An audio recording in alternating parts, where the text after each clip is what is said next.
HOA Karen neighbor blocks your driveway for no reason, thinking she can get away with it just because she's part of the HOA. What do? Do you back down? No, you grab a bulldozer and create your own path right over her car. In this video, I'm taking you through the outrageous steps I took to deal with the most infuriating HOA Karen ever. It's a story full of drama, revenge, and a whole lot of bulldozer action. Stick around. It's a story you're not going to want to miss. And if you enjoyed this one, be sure to click subscribe, because tomorrow, we have another special story for you. I had always loved the calm of my suburban neighborhood. It was one of those quiet places where the sun seemed to shine just a little brighter, and everything moved at a slower pace. I could sit on my porch with a cup of coffee, watching the world go by, and feel completely at ease. My driveway, a simple strip of pavement leading up to my house, was my gateway to that peace. It was always clear and functional, the way it had been for years. But then there was Karen. She wasn't just any neighbor. She was the self-appointed ruler of the neighborhood, thanks to her position in the Homeowners Association. Karen took her HOA role very seriously, too seriously, in fact. If she wasn't reporting someone for having a garden gnome that wasn't aligned just right, she was knocking on doors to remind people of some minor rule they'd broken. Her reputation for nitpicking was well known, and no one was ever truly safe from her sharp eye. One morning, as I prepared to leave for work, I walked outside and noticed something odd. Her shiny, expensive sedan was parked directly in front of my driveway. And not just park. She had positioned it in a way that made it impossible for me to get out. I stood there for a moment, thinking maybe it was some sort of mistake, but the more I looked, the clearer it became. This wasn't an accident. Karen had deliberately parked like that, blocking my access. I stood there, frustrated. It wasn't as if she didn't know the rules. We all did. No one ever parked in front of someone else's driveway. It was an unwritten rule that was understood by everyone in the neighborhood, one of those things that kept the peace. But Karen had clearly decided she was going to send a message, and it wasn't a pleasant one. This was her way of asserting control, a power play that made it clear she thought she could dictate how I lived. I walked over to her car and knocked on the window, hoping maybe she didn't realize the inconvenience she was causing. The glass rolled down slowly, and I could see Karen sitting there, a smug look on her face as she stared back at me. "Morning, Karen," I said, keeping my tone neutral. "Is there any reason you've parked in front of my driveway?" She didn't even flinch. "Oh, I thought I'd just park here for a little while," she replied casually, her tone dripping with that all too familiar condescension. "I'm sure you can wait." It was clear now. This wasn't just a mistake. It was a message, a deliberate show of power from Karen, trying to flex her HOA muscle. I couldn't believe it. This wasn't how a neighbor should behave. I was furious, but I also knew this was just the beginning. I wasn't about to let her get away with it. It was time to take matters into my own hands. I stood there for a moment, staring at Karen's car, blocking my driveway, the anger building in my chest. I couldn't believe this was happening. This wasn't just an innocent mistake or a one-time oversight. It was a clear, intentional move on Karen's part to send a message. I turned and walked back toward my front door, determined to do something about it. I knocked on her door, my heart pounding in my chest. When she opened it, she greeted me with that all-too-familiar smug smile, the one that made it clear she was already in control of whatever situation was about to unfold. "Karen," I said, trying to keep my voice steady, "you're blocking my driveway? Can you move your car?" She didn't even blink. "Oh, I don't think so," she said, almost too casually. "It's not like you're going anywhere. Anyway, I'll move it when I'm ready." The dismissal in her voice hit me like a slap in the face. I tried to keep my frustration in check, but it was hard. This wasn't just about a parking spot. It was about her using her so-called power to get under my skin. I pressed on, hoping for some reasonable response. You can't just park there, Karen. It's against the rules. Everyone knows it. I've lived here for years and never had a problem with anyone else parking in front of my driveway. She waved a dismissive hand as if my words didn't matter at all. Rules are for the weak, she said, as if the thought had never occurred to her that anyone might challenge her. I'm an HOA member. I have the right to park where I want, when I want. I'm just teaching you a lesson. You've been violating the rules for a while now. I stared at her, completely taken aback. What are you talking about? I haven't violated anything. I haven't done anything wrong. Karen raised an eyebrow, the smug smile still plastered on her face. Oh, you haven't. You think no one notices that ridiculously bright garden light you have at the front of your house? Or the garden gnome you've got in your yard? You think that's acceptable? The HOA has been getting complaints, and I'm just doing my part to make sure this neighborhood stays nice and neat. You'll thank me for it eventually. I couldn't believe what I was hearing. A garden light and a gnome. That was the infraction she was referring to. Was she seriously using the HOA's minor complaints as an excuse to block my driveway? It was absurd. The rules she was enforcing had no bearing on the real issues of the neighborhood. It wasn't about keeping things orderly or neat. It was about her own need for control. You're telling me this is about my garden light and a gnome? I asked, incredulous.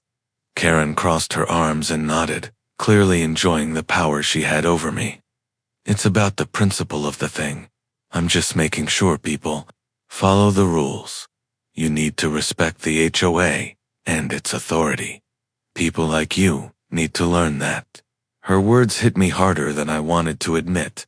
I had been trying to stay calm, but the more she spoke, the angrier I became. I could feel the tension building, and I knew if I didn't do something about it, this would keep happening. She was going to continue pushing me, using her power to make my life difficult, all because of some petty, ridiculous rule about a light and a gnome. I took a deep breath, trying to think before I acted. So, let me get this straight. You're blocking my driveway because of a couple of decorations in my yard, and you think that's okay because you're part of the HOA? She nodded again, clearly pleased with herself. Exactly. At that moment, something inside me snapped. I had put up with her petty behavior for far too long. I wasn't going to let her push me around anymore. I had always been the type to stay out of conflict, to keep the peace. But this was the final straw. I wasn't going to let Karen get away with this, not when she was clearly taking advantage of her position in the HOA. I took another deep breath, forcing myself to stay calm.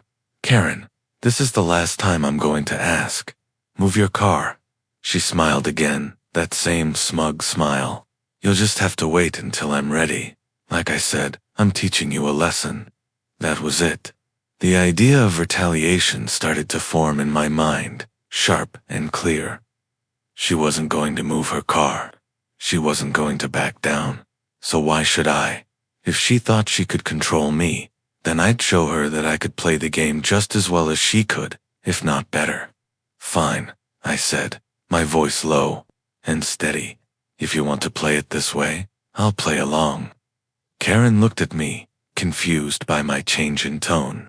I could see the flicker of uncertainty in her eyes, but I wasn't about to let her intimidate me anymore. I'll deal with this, I said. You'll see. With that, I turned on my heel and walked back to my house. The seed of an idea had been planted, and it was growing quickly. I wasn't going to let her get away with this. The next time Karen tried to block my driveway, I was going to make sure she regretted it. The game had just changed. I stood in my living room, staring out the window at Karen's car, still parked in front of my driveway. The more I thought about it, the more furious I became. She had crossed a line, and not only that, she seemed to think she could keep pushing me around because she had the HOA backing her up. I had tried to reason with her, but that had been a waste of time. I had to do something drastic, something that would get her attention. The idea came to me in a flash. If Karen wanted to block my driveway and take control, then I would take control right back on my terms. It wasn't just about getting revenge for her petty rule enforcement. It was about showing her that I wouldn't be intimidated. The more I thought about it, the clearer it became. I needed to send a message that would make her think twice before ever trying this again. I started pacing the living room, the idea slowly taking shape in my mind. What could be more fitting than a bulldozer? The sheer ridiculousness of the idea was exactly what I needed. It wasn't just about moving a car. It was about creating a permanent, undeniable path that would force Karen to realize that she had messed with the wrong person. Not only would I clear the way for my own driveway, but I would literally carve my own road through my yard right over her precious parking spot. I laughed at the thought, the frustration finally lifting, replaced by the excitement of what was about to come. This wasn't just a way to get back at Karen, it was going to be my ultimate retaliation. The first step was figuring out how to actually pull this off. I knew I couldn't just waltz into a bulldozer rental place and start operating one without some serious planning. I needed help. I started researching local construction companies that rented out bulldozers. It didn't take long for me to find a few options. Most of them were willing to rent out heavy equipment, but the prices were high, and the logistics of getting one to my house seemed like a challenge. I couldn't afford to just waste money on a rental for no reason. That's when I decided to call in a few favors. I reached out to some friends I knew who had experience with construction and heavy machinery. They were more than willing to help. In fact, one of them even had access to a bulldozer through his job and was more than happy to lend it to me for a day, as long as I could get it to my property. By the end of the day, everything was set. The bulldozer would be arriving first thing in the morning, and I couldn't wait to get started. I had already mapped out the path I wanted to carve straight through my front yard, avoiding any trees or obstacles. My goal wasn't just to get rid of the inconvenience of Karen's car. It was to create a new, more direct driveway for myself. A bold statement, and one that would make it clear to Karen that I wasn't afraid to fight back. The night before the big operation, I hardly slept. My mind was racing with thoughts of what was about to happen. The more I thought about it, more excited I got. This was it. I wasn't just taking control of my driveway, was taking control of my own life. I wasn't going to let someone like Karen have the power to ruin my day-to-day existence. I was going to show her that she couldn't mess with me. The morning came faster than I expected, and I was up at the crack of dawn, ready to get to work. The bulldozer showed up at exactly the right time. I watched as the massive machine was unloaded from the trailer, its large treads digging into the earth as it rolled onto my yard. The excitement bubbled up inside me. I was about to create something that would forever change the way Karen viewed me and my driveway. I climbed into the operator's seat, my heart racing. I wasn't exactly experienced with bulldozers, but my friend had given me a quick crash course on how to handle the controls. It wasn't as hard as I thought it would be, and after a few test runs, I was feeling pretty confident. I fired up the engine, the deep rumble of the bulldozer vibrating through my entire body. I could feel the power of the machine, and it felt good. The earth beneath the treads shifted as I slowly began to push forward. The bulldozer moved steadily, and I aimed it straight toward the area I had mapped out. The more I maneuvered, the more the plan took shape. I had a few minor obstacles to navigate, like a flower bed I had to avoid, and a small fence I had to carefully steer around. But soon, I was nearing Karen's car. The sight of her expensive sedan parked in front of my driveway made my blood boil again. The idea that she thought she could block my driveway without consequences was infuriating. I didn't hesitate. With one swift push of the lever, the bulldozer roared as it moved forward, and I began carving my new path. The machine rumbled over the soft ground, pushing aside any small obstacles in its way. And then, there it was. The moment I had been waiting for. Karen's car was in the way, and I was about to show her that she had made a huge mistake. I drove the bulldozer straight toward her car, the massive tires rolling over the grass.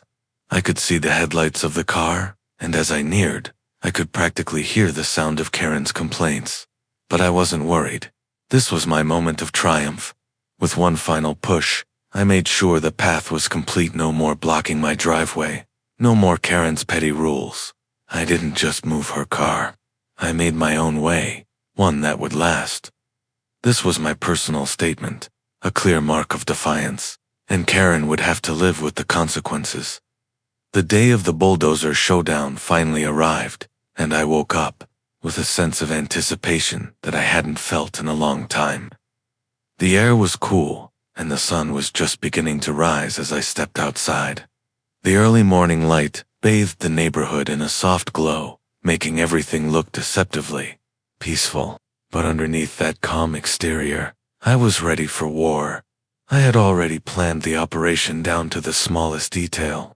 My first task was to make sure everything was in place, getting the bulldozer in position, making sure the path was clear, and preparing myself for whatever Karen might throw my way. I walked around my yard, mentally mapping out the route I'd take to carve out a new path right through her precious parking spot. As I surveyed the scene, I couldn't help but feel a sense of satisfaction. The bulldozer was a beast of a machine, and its presence in my yard seemed to amplify the defiance I was about to unleash. Karen had blocked my driveway once, thinking she could get away with it, but today, I was going to make sure she regretted ever trying to mess with me. I fired up the engine, and the deep growl of the bulldozer filled the air. The power of it was intoxicating. As I slowly moved the machine forward, I navigated around the flower beds and trees, being careful not to ruin anything I wasn't ready to destroy. As I neared Karen's car, the excitement in my chest grew. This was the moment. I took a deep breath and drove the bulldozer right onto her parking spot, the treads of the machine crunching over the grass. The sound of the metal against the earth made my heart race. I could already picture Karen's face when she saw what I was doing. Sure enough, just as I was in the middle of carving my new driveway, I heard the unmistakable sound of a car pulling up. I turned my head, and there she was, Karen, in her fancy sedan, pulling into the street. Her eyes immediately locked onto the bulldozer, and I could see her face flush with anger as she slammed on the brakes. She stepped out of her car, hands on her hips, already shaking with rage. She didn't even take a second to assess the situation. She marched straight toward me, her face turning a deeper shade of red with each step. "Stop," she screamed, pointing a finger at me. "What do you think you're doing? You can't just drive that thing around here like you own the place." I kept the bulldozer moving, steering it with casual ease. "I'm just following the neighborhood rules, Karen," I said, my tone calm and steady. I had expected this, but I wasn't about to back down. "You blocked my driveway, and now I'm creating my own path. Guess we're both just doing what's right for the neighborhood, huh?" She didn't like that answer one bit. She stormed closer, her face twisted with fury. "This is private property," she yelled. "You can't just do this. I'll have you fined. I'll have you sued. You're breaking the law." I kept my focus on the bulldozer, casually pushing it further into the yard, clearing a space for my new driveway. I could hear her fuming behind me, but I was already too deep into this to turn back. "Karen, you're the one who's violating the rules," I replied, keeping the sarcasm in check. "You parked in front of my driveway. That's against the neighborhood code. I'm just following the law here, trying to make sure we all stay compliant." Her face turned a shade darker, and I could see her veins popping out from her neck. She wasn't backing down either, but I wasn't about to stop. If anything, her frustration only made me feel more empowered. "Fine, you want to do this the hard way?" she spat. "I'll call the cops. You'll see how fast they show up when I tell them what you're doing." She whipped out her phone and started dialing, her hands shaking with fury. I could hear her muttering under her breath, but I wasn't worried. I had done my homework. This was my property, and Karen was the one who was out of line. not me. If the cops showed up, they'd see that I wasn't doing anything wrong. True to her word, the sirens were wailing in the distance within minutes. Karen stood there, her arms folded across her chest, watching me like she thought she had one. When the police finally arrived, I knew I had to keep my cool. 2 officers pulled up and got out of their patrol car, looking around the scene. "What's going on here?" one of the officers asked, clearly confused by the sight of a bulldozer sitting in my yard. Karen immediately launched into her story, practically screaming about how I had illegally blocked her car and how I was causing chaos in the neighborhood. She painted me as the villain, a rogue homeowner wreaking havoc on the calm suburbia. I stood there, arms crossed, waiting for the officers to ask me my side. When they finally turned to me, I calmly explained the situation. Karen parked in front of my driveway, blocking me from leaving. I asked her to move her car, but she refused. "This is my property, and I'm creating a new path. I'm not breaking any laws." The officers exchanged a look, clearly trying to figure out what to do next. They walked over to Karen's car, examining the way it was parked. There was no question it was blocking my driveway, and I had every right to clear the path. One of the officers turned back to Karen and said, "Ma'am, it looks like you're the one in the wrong here. You can't park in front of someone's driveway, and you certainly can't block access. This isn't something we can enforce." Karen's face fell. The realization hit her hard, and she didn't know how to respond. The power had shifted, and she had lost. The officers left her, standing there speechless, while I continued my work, carving out my path with the bulldozer.